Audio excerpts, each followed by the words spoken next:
In the last video, we shared how to use COUNTIF function. Your boss wants to know a few more things. How many courses each of the staff attended? How many transactions contain product codes starting with MOB? How many transactions had total sales above $30,000? How many transactions were in between 9 February 2014 and 28 December 2014? All of this can be done with COUNTIF or countifS. Counting number of times each staff attended a course is similar to our previous video. Manually, we have to count how many times this particular staff ID appeared in column A. Personally, we would prefer if Microsoft has the criteria argument before range, because you first need to know what criteria you are looking for. Not all staff ID, but just S3158 in cell A2 for this particular formula. Where is the location you can find all the staff IDs to count? It would be column A. Type equals COU, double-click COUNTIF to spell the function and do an open parenthesis. Select the location in column A and press comma to confirm the first argument. Select cell A2 as your criteria. Press enter and Excel automatically does the close parenthesis for you if it's just a single function. That is to count how many times cell A2 appears inside column A, and this means Kathleen of staff ID 3158 attended 5 courses. Copy it down and you can see number of times each staff attended a course. To count product code starting with MOB, we need to count how many times product code in column D begins with MOB.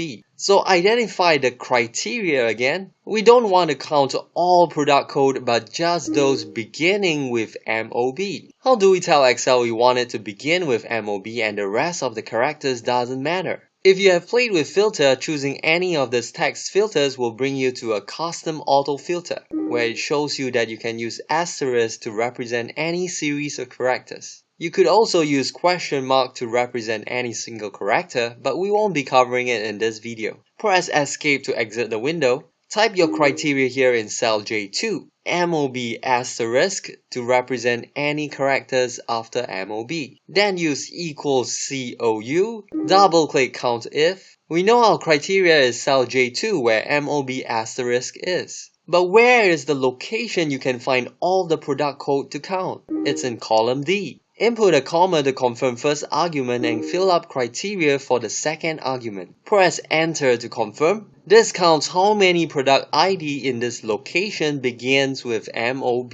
To count number of sales transactions above $30,000, we need to count how many times amount above $30,000 appear in column G. Up to this point, we have used COUNTIF to count how many of them in a location equals to a certain criteria. In the last video, how many in lane 6 equals to full cream milk. In this video, how many in column A equals to staff ID S3158. How many in column D equals to MOB asterisk. By default, COUNTIF has an equals criteria that you don't have to type. That means if all the criteria is concatenated with an equal sign, it will give you the same results. But COUNTIF allows other operators as well. We learned all 6 of the operators in the logical test video. They are your equals, greater than or equals to, greater than, lesser than or equals to, lesser than, and does not equals to. We are just going to try the greater than example here, so type in cell J3 greater than 30,000 as your criteria. Use equals COU, double click COUNTIF. We know our criteria is cell J3 where greater than $30,000 is. But where is the location you can find all the sales to count? It's in column G. Input a comma to confirm first argument and fill up criteria for the second argument. Press enter to confirm. This counts how many sales transactions in this location is greater than $30,000. Lastly, we need to count how many transactions were in between 9 February 2014 and 28 December 2014. To do that, we need to count how many times dates were greater or equals to 9 February 2014 and lesser than or equals to 28 December 2014. There are 2 criteria needed here and our COUNTIF only allows 1. The COUNTIFs will help us as it can contain multiple criteria.